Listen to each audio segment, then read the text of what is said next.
Uca Allahın adıyla salamlayıram hər birinizi, dəyərli tamaşaçılar. Bugün Allaha həmd və səna olsun ki, Ramazan ayının 5-ci günündə yenə sizin qarşınızda yeni bir ayə ilə xidmətinizdəyim. Allah inşallah ki, oxunan Quranları, ibadətlərinizi, tutduğunuz orucları qəbul eləsin və bizi də inşallah ki, dualarınızda unutmayın. Bugün Quranın 5-ci cüzündən gözəl bir ayə ilə sizin xidmətinizdəyəm. Düşünürəm ki, məhz bu ayədə olan bəzi nöqtələrə xüsusilə diqqət yetirmək lazımdır. Məxsusən də bu ayda ki, hansı ki Ramazan ayıdır və Allah çox sevir ki, bu ayda insanlar bir-birləri ilə rabitələrini düzəltsinlər, yoxsullara xidmət etsinlər, öz yaxınlarını əziz tutsunlar, kömək olsunlar və dəstək olsunlar. Bu ayə məhz Nisa surəsi 36-cı ayədədir. Biraz uzun ayə də olsa, mən istəyirəm əvvəlcə ayəni sizin üçün tilavət edeyim. Nisa surəsi 36-cı ayə. Auzu billahi mineşşeytanirracim. Bismillahirrahmanirrahim. Va'budullaha və la tuşriku bihi şey'a. Və bil valideyni ihsana. Və bizil qurba vəl yetama vəl masakin. Vəl cari zil qurba vəl cari cumbi vəs sahibi bil cembi. وَابْنِ السَّبِيلِ وَمَا مَلَكَتْ اَيْمَانُكُمْ. Uzun ayə də olsa və ayə də burada tamamlanmır. Yəni, ayənin bizə lazım olan hissəsini biz götürürük. Burada hələ ki ayə tamamlanmır. Amma burada gözəl bir nöqtələr var ki, əvvəla ayənin başlanğıcında Allah Təbarək və Teala bizi öz dininə, özünə ibadətə dəvət edir. Qeyd olunur ki, Allaha ibadət edin və heç bir şeyi ona şərik qoşmayın. Ayənin əvvəlində Allaha ibadətə dəvət olunur insanlar. Və heç bir şey ona şərik qoşmayın. Şərik qoşmaq deyəndə bəzi insanlar belə başa düşür ki, söhbət sadəcə küfrdən, yəni bütpərəstlikdən, Allaha hansısa bir kəsi və yaxud əşyanı şərik qoşmaqdan gedir.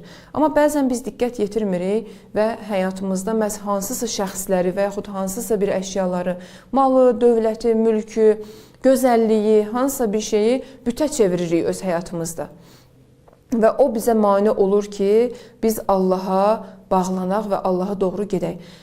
Diqqətinizdə olsun ki, hər hansı bir şey ki, Allaha çatmaqda bizə mane olur, deməli biz o şeyi özümüz üçün bütləşdirmişik.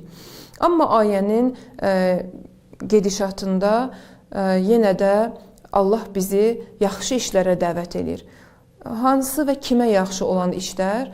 Ata-anaya, həmçinin ayənin əvvəlində deyir ki, Allaha ibadət edin və heç bir şey ona şərik qoşmayın. Daha sonra deyir ki, ata-anaya, həmçinin qohumlara, yetimlərə, yoxsullara, yaxın qonşulara, uzaq qonşulara, yaxın dostlara, həmkar, məclis yoldaşı, səfər yoldaşı və başqaları ola bilər. Yolda qalana və sizin nəzarətiniz altında olan kənizlərə, indi o zamanlar sözsüz ki, kənizlər var idi, kəniz və qulamlara layiqli bir yaxşılıq edin. Allah Teala bizi yaxşılığa dəvət edir.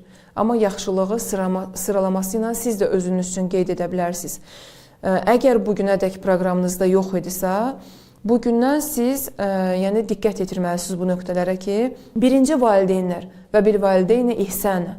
Deyir, valideynlər üzə ehsan eləyin. Ehsan sözü yaxşılıq mənasındadır. Gözəllik və yaxşılıq mənasındadır. Ata-anaya yaxşılıq eləyin. Yəni, ata-analarımız hər nə qədər bizimlə həm etiqad olmasa da, bizimlə eyni dində, eyni inancda olmasa da, yenə də biz ana-atamıza, Quranın buyurduğuna əsasən yaxşılıq etməliyik. Həmçinin qohumlara, ikinci növbədə bizim qohumlarımız durur. Qohumlarımıza kifayət qədər baş çəkirikmi, maraqlanırıqmı, onların hal-əhvalını tuturuqmu? İndiki günlərdə bilirəm ki, sosial şəbəkələrdə insan o qədər rabitələr qururlar ki, bəzən hətta bir insana əlində mobil telefon olduğu zaman və yaxud internetdən istifadə etdiyi zaman salam verəndə hətta sənin salamını belə eşitmir. Sanki biz virtual aləmə daxil olub ona virtual şəkildə salam verməliyik ki, o bizi görsün və bizim səsimizi eşitsin. Bu özü böyük bir bəladır və böyük bir problemdir bu gündə. Bəs biz deməli qohumlarımıza yaxşılıq etməliyik. Hətta bəzən olur ki, insanlar bahəm eyni cəmdə oturduqları zaman baxırsan ki, cəm bir otaqda əyləşib, amma bunların bir-birindən heç bir rabitəsi yoxdur. Hərənin əlində bir mobil telefon, hərə özü ilə məşğuldur. Bəs proqramlarınızda belə qurun, belə qoyun ki, məhz bir yerdə toplaşanda mobil telefondan istifadə minimum həddə olsun, hətta olmasın. İkinci növbədə qohumlara yaxşılığa dəvət edir. Daha sonra yetimlərə. Baxaq görə ümumiyyətlə qohumlarımız arasında, tanışlar, ətrafdakılar arasında yetim uşaqlar varmı? Hansı ki, Əli əleyhissalam bizə öz vəsiyyətində, son vəsiyyətində 3 dəfə yetimləri sifariş eləyir. Və onları, nə badə onlara qarşı biganə olasınız deyə qeyd eləyir. Əgər bizim ətrafımızda tapmaq çətindirsə, bəs bizim yetimlər evi var ki, anası atası olmayan və yaxud bir valideyni olmayan uşaqlar ora tərk edilibdir və onların qayğıya və məhəbbətə ehtiyacı var. Biz onlara ən azı mənəvi dəstək ola bilərik, maraqlana bilərik. Yoxsullara deyir daha sonra. Yoxsullar fərqi yoxdur. Bu yoxsullar bizim qohumlarımızın içində də ola bilər, qonşularımızın içində də ola bilər və dost tanışın da içində ola bilər. Və daha sonra yaxın qonşulara deyir, ən yaxın qonşular. Bəzən ən yaxın qonşular uzaq qohumdan belə yaxın olur insana.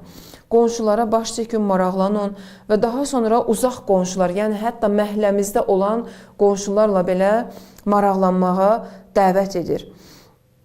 Və yaxın dostlara, yaxın dostların içində bizim həmkarlarımız ola bilər, iş yoldaşlarımız ola bilər və məclis yoldaşlarımız ola bilər, səfər yoldaşımız, tələbə yoldaşımız fərqi yoxdur və başqa dostlar ki, hansı ki uzaqdan uzağa, yad bir insan olub, biz onlarla dostlaşmışıq və bizim bahəm duz çörəyimiz olubdur.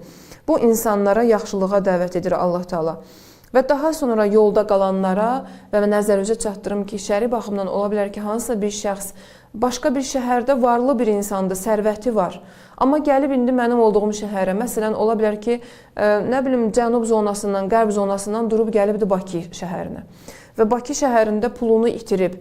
Ola bilər ki, onun hətta qalmağa yeri yoxdur və yaxud aşnalığı yoxdur bu şəhərlə və istəyir ki, bu şəhərdə bir yer tapsın, köməyə ehtiyacı var. Bəs bu şəxslərə, yolda qalan şəxslərə köməyə dəvət edir Allah Teala. Fərqi yoxdur, bu şəxslərin sərvəti olsun, imkanı olsun, yoxsa fəqir olsun, fərqi yoxdur. Və ayənin sonunda da kənizlərdən, qulamlardan gedir söhbət ki, həmin dövrdə indi kənizlər var idi, indi kəniz yoxdur, amma bizim əlimizin altında işləyən, bəzi çalışan, xidmət göstərən insanlar ola bilər. Əgər evimizdə köməkçimiz varsa, onlarla rəftarda yaxşı davranmalıyıq, ən yaxşı şəkildə davranmalıyıq. Necə ki, digər Quran ayələrinə biz baxanda görürük ki, hətta Quran ayəsində Allah Teala bəndəsinə deyir ki, əgər sənə salam versələr, sən ona ən gözəl şəkildə cavab qaytar. Yəni, ən gözəl şəkildə salamına cavab ver və əgər ən gözəl şəkildə cavab verə bilmirsənsə, ən azı onun verdiyi qədərində salam ver. Aşağı olmasın ki, ya bərabər olsun, ya yuxarı olsun. Yəni, əməllərin qarşılığında Allah Təbarək və Teala bizə deyir ki, siz yaxşılığın qarşısında yaxşılıq eləyin, ən yaxşı, daha çox yaxşılıq eləyin. Əgər daha çox yaxşılığı bacarmırsınızsa, ən azından onun həddində yaxşılıq eləyin. Amma biz bugün cəmiyyətə baxırıq ki, insanların çoxsu yaxşılığın müqabilində nankorluq eləyirlər, pislik eləyirlər, tələ qururlar insanlara. Bunlar müsəlmana yaraşmayan sifətlərdir. Bəs deməli biz görürük ki, bu ayədə Allah Teala əvvəla bizi özünə bəndəçiliyə, ibadətə dəvət edir. Deməli biz ibadətimizə diqqət yetirməliyik bir bəndə kimi.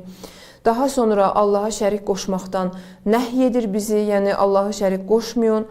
Daha sonra ata-anaya, qohumlara, yetimlərə, yoxsullara, yaxın və uzaq qonşulara, yaxın dostlara, hətta yolda qalan şəxslərə və bizim nəzarətimiz altında olan bəzi işçilərə, xidmət göstərən şəxslərə dəvət edir ki, yaxşılıq eləyək. Yaxşı, bəs necə eləyək ki, bu yaxşılığa nail olaq?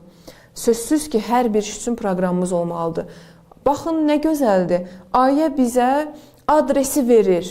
Biz artıq başımızı itirmirik. Adresi verir ki, kimlərə yaxşılıq etməliyik. Biz proqramımız olmalıdır, maraqlanmalıyıq sözsüz ki, oturduğumuz yerdə heç kəsdən xəbər tuta bilmərik. Ana atamıza hər tərəfli, yəni yaxşılıq etməliyik, rəftarla, dillə, davranışla hər tərəfli. Digər şəxslərə də bacardığımız qədər həm maddi, həm mənəvi dəstək olmağa, kömək olmağa çalışmalıyıq. Bunun üçün bizim proqramımız olmalıdır. Bugün mən sizə bir ayə vasitəsilə proqram verdim və əməl etmək üçün birinci qeyd etmək lazımdır. Baxım görüm ana atama nisbətdə necəyəm. Daha sonra qohumlarımın dadına çatıram, köməyinə çatıram. Qonşularla maraqlanıram ümumiyyətlə. Bir dəfə bir qonşumu evimə dəvət etmişəm ki, bir dənə çayımı içsin və yaxud qapısını döyüb bir dənə də hər hansı bir meyvədən öz evimə alanda qonşuma da almışam, yoxsa yox. Və yaxud məhəllədə qonşularımı görəndə əllərində ağır yükü olan kəslərə kömək təklif edirəm, yoxsa etmirəm. Və bundan əlavə uzaq qonşularla, məhəlləmizdə olan yoxsul şəxslərlə maraqlanıram, yoxsa yox. Yoxsullara nə qədər yetişirəm? Bütün bu şey üçün proqram yazmaq lazımdır. Əvvəl qeyd etmək lazımdır ayəyə əsasən, ayənin adresi Nisa surəsi ayə 36 və mən bu günləri bəhanə gətirə bilmərəm ki, mən özüm ehtiyaclıyam, filanam. Tək maddiyyatla olmur kömək. Mən mənəviyyatla da, adi bir köməyinə yetişməklə də yaxşılıq eləyə bilərəm. Bəs deməli, Allahın məndən gözləntisi var. Mən bunun üçün proqram qurmalıyam, özümə vəzifə bilməliyəm, məşq eləməliyəm. Bunun üçün təkrar-təkrar bu işi görməyə çalışmalıyam. Davamiyyətli və ixlaslı olan əməl Allah qatında çox dəyərlidir.